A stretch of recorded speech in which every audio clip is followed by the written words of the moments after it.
A malha de entrada, ela tá nessa parte que eu vou riscar aqui agora, ó. A malha de entrada é VCC aqui, o VCC está aplicado na malha de entrada, né? A malha de entrada é essa aqui, ó. Então ela pega, ó, VCC, RB, VBE e o RE, certo? Essa parte aqui que eu escrevi de azul. Agora a malha de saída, escrevi de roxo aqui, ó. É essa aqui, ó, VCC. Então ela pega RC, pega o VCE e pega o RE. Você pode pensar nisso aqui também, que eu acabei de desenhar, como sendo a corrente, tá? Corrente tanto da malha da entrada quanto na malha da saída, né? O caminho que ela percorre pode ser considerado dessa forma aí. Aonde foi passado ali aquela linha ali, eu preciso considerar todos aqueles elementos. É o que a gente fez na malha de entrada, né? A gente vai fazer o mesmo aqui na malha de saída. Quem é a malha de saída, então? PCC é igual à soma das tensões aqui da malha de saída. Então, quem que aparece aqui? VRC mais VCE mais VRE. A gente consegue mexer um pouco nisso aqui? Quem é VRC mais VCE mais RE? VRE. Então, VRE aqui vai ser IE vezes RE. A gente falou lá em cima. Se eu quiser isolar, então, RC aqui, vai ser VCC menos VBE menos IE vezes RE dividido por IC. Então, a malha de entrada e a malha de saída estão aqui mostrados, tá? Então, eu posso calcular aí a partir disso. Só lembrando, então, que os valores, né, que a gente precisa aqui vão ser os valores dos resistores. Então, polarizar um transistor, igual eu falei aqui em cima, é você colocar o transistor em uma região específica de trabalho. E você coloca o transistor nessa região específica, calculando de forma correta esses resistores aqui de polarização. Então, polarizar basicamente é calcular os resistores, tá? O valor dos resistores. Isso que é polarizar. Bom, então aqui a gente vai recorrer também a alguns dados que são também dados práticos, tá? Pelo menos nessa polarização aqui, a gente recorre a alguns dados práticos. Antes disso, lembram lá que a gente falou sobre um gráfico, que é dado pelo fabricante, aquele gráfico de IC, que é corrente de coletor, por VCE, tensão coletor emissor. E esse gráfico, no eixo vertical ele tem corrente de coletor, no eixo horizontal ele tem tensão VCE. E aqui tem algumas retas, ó, que dizem respeito à corrente de base em cada ponto. A gente tinha aqui um ponto de máximo e um ponto de mínimo, né? Então aqui eu tinha IC máximo, que era o ponto onde o meu transistor estaria em saturação, né? Em chave fechada. E aqui embaixo traçava uma reta, né? Assim. Aí aqui embaixo, ó, eu tinha um ponto que era o VCE máximo, que é exatamente o oposto. Era o ponto onde o meu transistor estava em corte.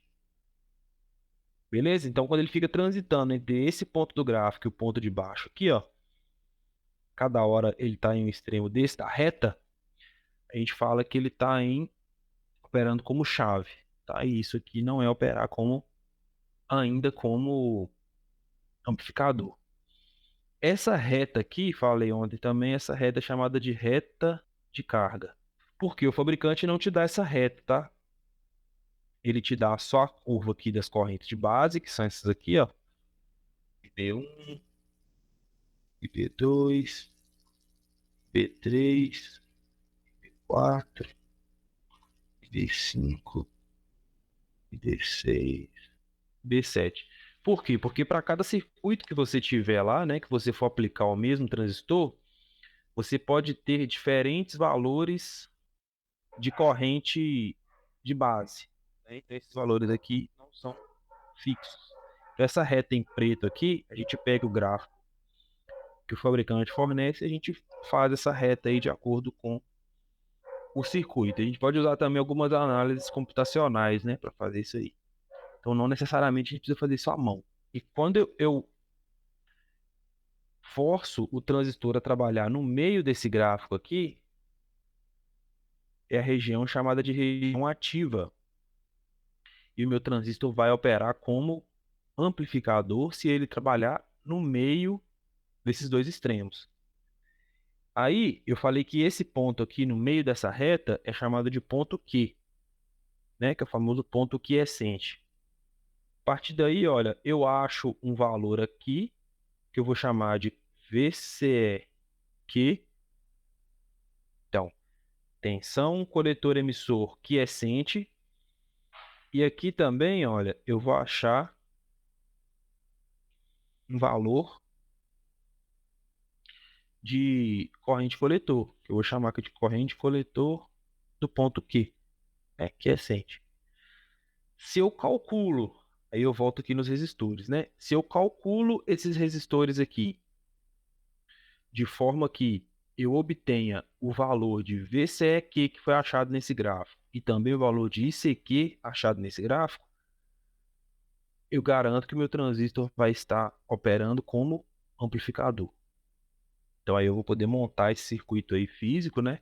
E observar que o sinal aplicado na base lá vai ser amplificado. Geralmente a gente usa alguns dados práticos. Quando eu falo dado prático, é porque é dado que sempre aparece em projetos, né? E é um dado que ele fica um pouco repetitivo.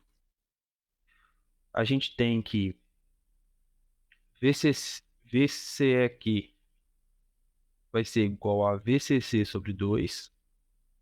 Então, o valor que você alimenta lá o seu circuito, né? Dividiu por 2 é o valor de VC aqui, tá? E o valor de VRE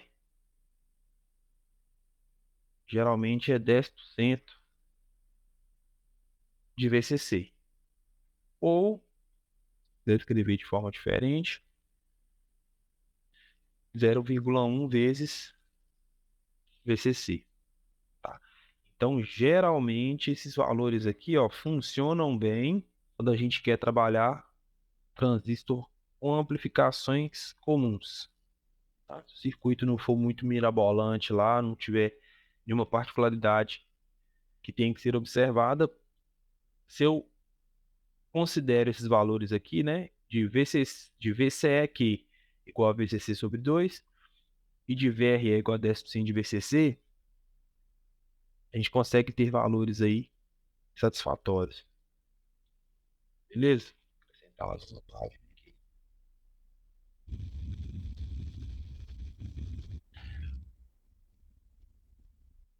Tá bom. Então, olha esse exemplo aqui, ó. Vamos fazer um exemplo aqui só para ver como fica.